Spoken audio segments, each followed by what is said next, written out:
Cela fait 12 ans que le jeu The Last of Us est sorti. Évidemment, je ne parle que de la partie 1, que je viens de terminer à l'instant. Preuve à l'appui, on est encore sur la PlayStation. Il est actuellement 15h25, cela fait 10 minutes qu'on vient de terminer le jeu. 12 heures, 1 minute et 45 secondes, je crois qu'on est dans les temps, entre 10 et 15 heures.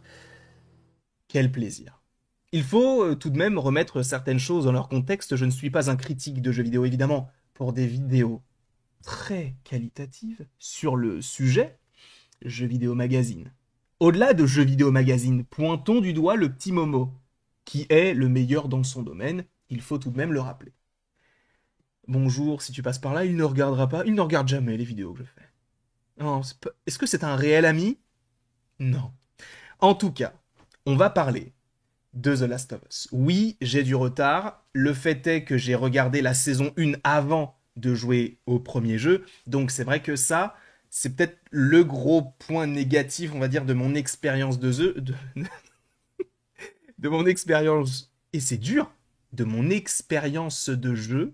Voilà, là c'est plus cohérent. Le problème, c'est que je savais à peu près tout ce qui allait se passer, en tout cas dans les grandes lignes, parce que j'avais déjà vu la saison 1, donc je savais qu'il y allait avoir Bill, je savais qu'il y allait avoir... enfin, qu'il y avait toute l'histoire en lien avec Sarah. Bon, Ellie, je la captais déjà, je savais à peu près quel était son point de vue sur certaines choses, et je connaissais la finalité. D'ailleurs, je sais aussi à peu près ce qu'il se passe dans le deuxième jeu, donc oui, on va dire que je ne vais pas le débuter dans les meilleures conditions, mais lui, c'est peut-être un petit peu plus lointain, on va dire, parce que j'ai regardé des let's play, mais je n'ai pas regardé en entier. Là, d'ici le mois de mars, sur Twitch, on le fera. Et d'ailleurs, je remercie toutes les personnes qui étaient présentes, que ce soit une fois ou durant tous les épisodes qu'on a fait. Alors sachez que tout le let's play est disponible sur Twitch. Vous avez donc les 12 heures de contenu directement sur la chaîne Twitch qui sera en description. Et je vous remercie beaucoup d'avoir été présent. Vous avez été d'une grande aide. Vous avez été un soutien indéfectible.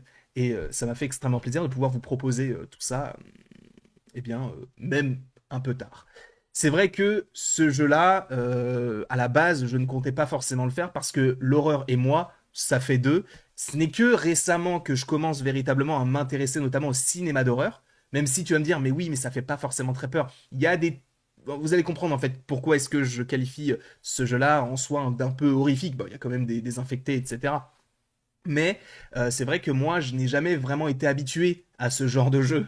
Moi, je joue à FIFA, Football Manager, Animal Crossing et les Sims. Voilà, c'est tout. En fait, c'est plus des simulations auxquelles je joue parce que je trouve que c'est hyper intéressant. Non pas que ces jeux-là ne le soient pas, mais c'est vrai que j'ai rarement été confronté à ce genre de jeu parce que bah, ce n'est pas une tare, hein, mais c'est vrai que bah, quand j'étais plus jeune, j'avais pas le droit de jouer à des jeux interdits aux moins de 18 ans. Dites-vous bien que le premier jeu interdit aux moins de 18 ans que j'ai eu, c'était GTA V. D'accord? Donc avant, je n'ai pas pu jouer au GTA. Même si j'avais un peu joué à GTA 3 sur la première Xbox, mais ça s'arrêtait là, et San Andreas par exemple, et le 4, mais ça c'était aussi avec mes cousins. Et justement, il faut aussi rendre hommage à Guillaume et Thomas, même si vous ne les connaissez pas, je tiens à les mentionner, parce que c'est avec eux que j'ai découvert pour la première fois The Last of Us, parce que eux avaient le jeu, moi, du coup, par conséquent, je ne l'avais pas, et donc je suivais quelques petites missions avec eux. Bon, je ne jouais pas parce que ça me faisait trop peur, le côté de, il faut se cacher, il faut jeter des choses pour étourdir entre guillemets les ennemis, il y a des champs qui courent après, ça me stressait énormément. Et encore une fois, vu que, on va dire, j'arrive à m'acclimater aujourd'hui plus à ce principe-là, ça allait un peu mieux. Même si, évidemment, regarder un film d'horreur et jouer à un jeu d'horreur, ce sont deux expériences totalement différentes parce que lorsque tu regardes un film, tu regardes le film, t'es tranquille, tu peux te dire je ferme les yeux et ça va continuer. Si tu ne joues pas, tu ne joues pas. C'est vrai que ça n'avance pas. Donc tu fais partie intégrante de l'histoire et c'est là où c'est d'autant plus prenant. Et c'est là où est pour moi la plus-value, l'expérience euh, très particulière par rapport aux jeux vidéo. C'est là où je trouve que il y a cette immersion en fait qu'on n'a pas forcément du côté des films. Alors tout dépend de votre degré d'immersion, mais c'est vrai que là, avec ça, j'ai vraiment l'impression de faire partie de l'histoire. Et ce sont mes choix qui vont dicter un petit peu le reste de l'intrigue. Alors soit parce que je meurs, soit parce que je meurs. Parce que je meurs souvent dans ce jeu. Je suis mort au moins une trentaine de fois. Et encore une fois, je suis sympa, hein, parce que je pense que c'était bien plus. En tout cas, par rapport à l'histoire, en vrai, je n'ai pas forcément de plus-value à apporter. Vous connaissez déjà l'histoire, supposément, si vous avez joué au jeu ou si vous avez vu la série. Mais c'est vrai qu'évidemment, sur un jeu, et vous l'avez vu, de 12 heures minimum, enfin minimum en tout cas en moyenne, on va dire, c'est beaucoup plus complet que la série qui a oublié quelques petits détails. Alors, sachez que je n'ai pas encore fait The Left Behind, donc le DLC que je vais m'empresser de faire qui, bah, alors, au moment où vous regarderez cette vidéo, on l'aura peut-être déjà, enfin, c'est sûr qu'on l'aura commencé, mais est-ce qu'on l'aura fini? Je ne sais pas. En tout cas, j'ai adoré le jeu. Visuellement, c'est magnifique. Il faut rappeler que le jeu est tout de même sorti en 2013. Alors évidemment, il y a des choses qui ont changé. Il y a eu le remaster, etc. Donc forcément, ils se sont, on va dire, enfin, ils ont utilisé les technologies d'aujourd'hui avec bah, le matériel qu'ils avaient à la base. Même le visage d'Ellie a changé, la texture, etc. Ça change, évidemment, et ça, c'est ce qui fait aussi le charme de cette licence, c'est que elle a fait PS3, PS4, PS5. Et ça, c'est assez rare. L'un des seuls jeux à l'avoir fait aussi, c'est GTA 5. Ça, c'est fou.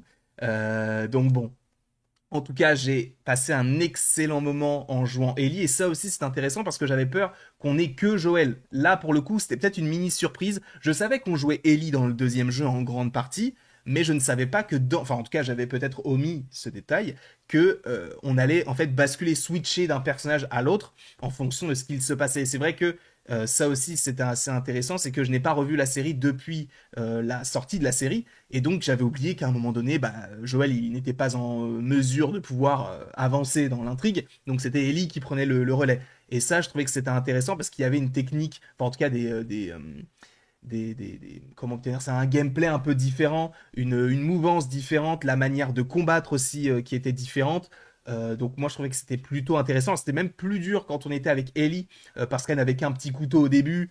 Et c'est là aussi où tu dois t'adapter avec l'environnement qui t'entoure, récupérer les bouteilles, récupérer les briques, essayer de confectionner aussi des objets. Et ça aussi, je trouve que c'était assez réaliste la manière dont tu as de modifier les armes avec les gadgets, enfin les gadgets, en tout cas les outils que tu trouves. Ça, pour le coup, ça fonctionnait extrêmement bien et je ne peux absolument rien dire de négatif en vrai sur ce film-là. Enfin, sur ce film. En fait, c'est pensé comme un film, tellement c'est beau et tellement c'est intéressant, l'intrigue est prenante. Du coup, c'est un peu comme la série, pour le coup. Et j'adore. J'adore, c'est exceptionnel. Encore une fois, je pense que j'aurais passé un moment encore plus parfait si j'avais découvert le jeu en live, ou en tout cas en y jouant, plus qu'en ayant regardé la série qui adapte le jeu. Donc c'est pour ça que là, je vais m'empresser de jouer au deuxième jeu. Alors normalement, selon mon planning, je crois que ce sera mi-avril. Non, qu'est-ce que je raconte? Mi-mars.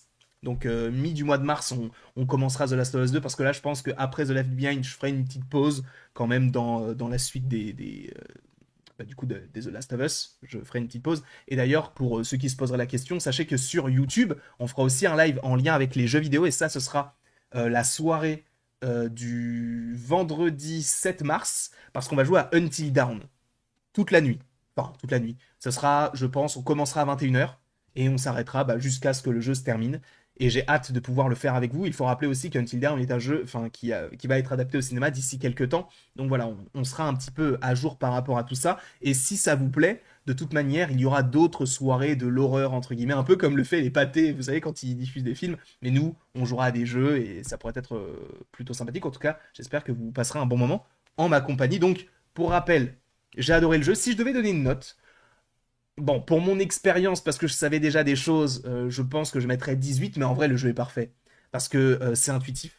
C'est vrai qu'il y avait Jules aussi, que je salue, lien en description de la chaîne Jules et Nico, qui, justement, lui, a même fait travailler autour de des interactions avec le monde qui l'entoure, etc., par rapport à ses élèves. Bref, c'était vraiment très bien aussi. C'était très cool de t'avoir pour pouvoir un petit peu m'aiguiller et d'avoir aussi un autre point de vue du jeu. En tout cas, peut-être que mon point de vue là ne sert pas à grand chose parce que, encore une fois, c'est un peu tard, mais en même temps, j'avais envie de le faire parce que enfin, on m'a dit que c'était un classique et force est de constater que par rapport à mes expériences de jeu, oui, là actuellement, je peux dire que c'est un classique. En tout cas, moi, c'est un jeu que j'ai adoré. Donc, si je devais donner une note par rapport à ce que je savais déjà, je donnerais 18,5 parce que bah, le 1,5 en moins, ce serait le côté de la non-surprise parce que j'avais déjà vu la série, donc c'est de ma faute. Mais en vrai, le jeu, c'est un 20 sur 20. Je suis désolé, il est exceptionnel. Je ne sais pas en tout cas ce que vous avez pensé du jeu. Je pense que vous l'avez déjà testé ou vous en avez déjà entendu parler. Donc n'hésitez pas à me le dire dans les commentaires. N'hésitez pas non plus à aimer, à partager et à vous abonner si ce n'est pas déjà le cas. J'espère en tout cas que vous avez passé un agréable moment en ma compagnie durant cette vidéo ou durant eh bien, les différents lives qu'on a proposés.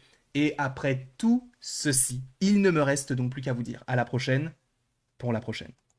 Et encore une fois, merci beaucoup à toutes les personnes qui étaient présentes en stream. Alors, je ne vais pas toutes les nommer, mais vous vous reconnaîtrez bien évidemment. Et bah, j'espère que vous avez passé une agréable vie, pas comme dans The Last of Us.